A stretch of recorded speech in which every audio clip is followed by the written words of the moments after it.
Hello viewers, Johnson isn't a newcomer.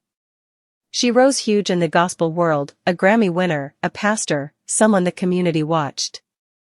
Meanwhile, Gino Jennings built a ministry known for bold statements, controversial stances, challenging church norms, calling out other pastors, even being banned in one country. Two major personalities in overlapping spiritual space.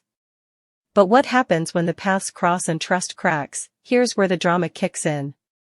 At age 42, Johnson says she's reached a tipping point. She claims she has enough evidence, enough experiences, enough painful truths that she can no longer stay silent.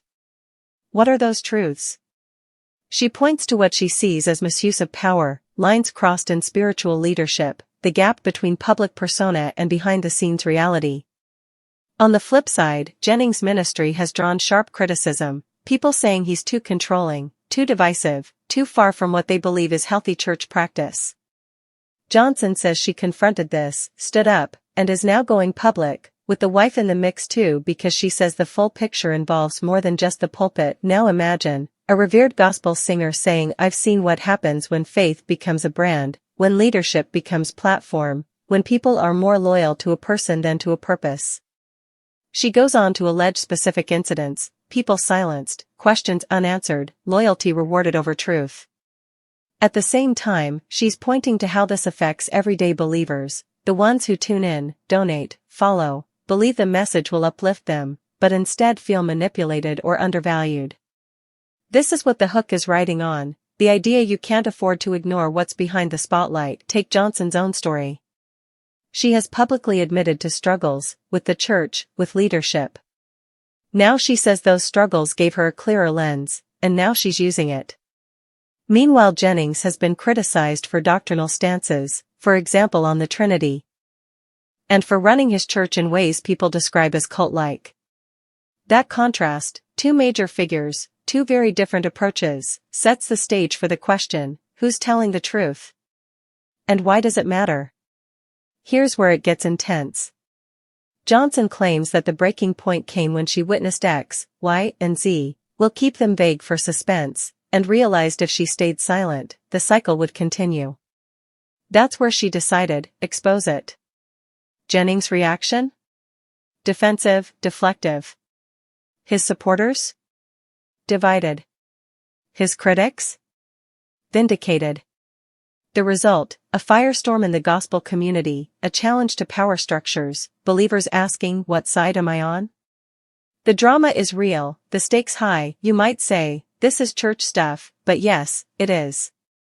And no, it's not just church stuff. Because when someone in faith leadership goes off the rails, when accountability disappears, it affects people's lives, souls, wallets, relationships, trust in God Himself. Johnson's expose is a wake-up call, don't blindly follow. Question. Observe. Demand authenticity. And yes, consider the cost of silence versus the cost of speaking.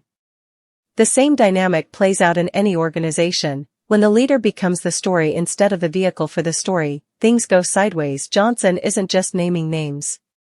She's stepping into territory many won't, calling out systems that protect powerful pastors, pointing to the way wives of men in ministry often are ignored or complicit, or trapped. She says, if you only hear the pulpit voice, you don't see what's behind the curtain. That's where the with wife part in the title comes. It's about joint accountability, the family unit, the ministry brand. And that builds the unseen danger angle. The facade of perfection hides brokenness, control, secrecy. And Johnson is saying, I was part of this world, I saw it. Now I'm pulling back the veil. When she drops her evidence, testimony, events, patterns, it isn't just gossip. It forms a picture of what she claims is a dangerous blend of charisma and unchecked influence. She asks, what happens when your spiritual guide has too much power over you? What happens when your loyalty is demanded, your questions dismissed, your doubts mocked? And what do you do when you realize the accepted leadership is the very place you felt betrayed? Those are the human stakes. Johnson says she walked away mentally, emotionally, spiritually. But she didn't vanish, she's speaking out. So here's where we land. This isn't just about Andria Johnson versus Gino Jennings. It's a mirror to us all. It's about what happens when faith becomes brand, leadership becomes unchecked, community becomes follower factory. If you're watching this and you've ever felt uneasy about what you were told to believe, what you were shown, who you were asked to trust, this matters. Now for the action. I want you to pause after this video and ask 3 questions. Who holds the microphone in your life? Who holds the ledger? Who has the power? And is accountability present? Because if this story teaches us anything, it's leadership demands humility, truth demands courage, and silence has a cost. So here's a promise: if you dig in, question bravely, speak respectfully, you might not like what you find. But you will know you found it, not just followed it. That's your move.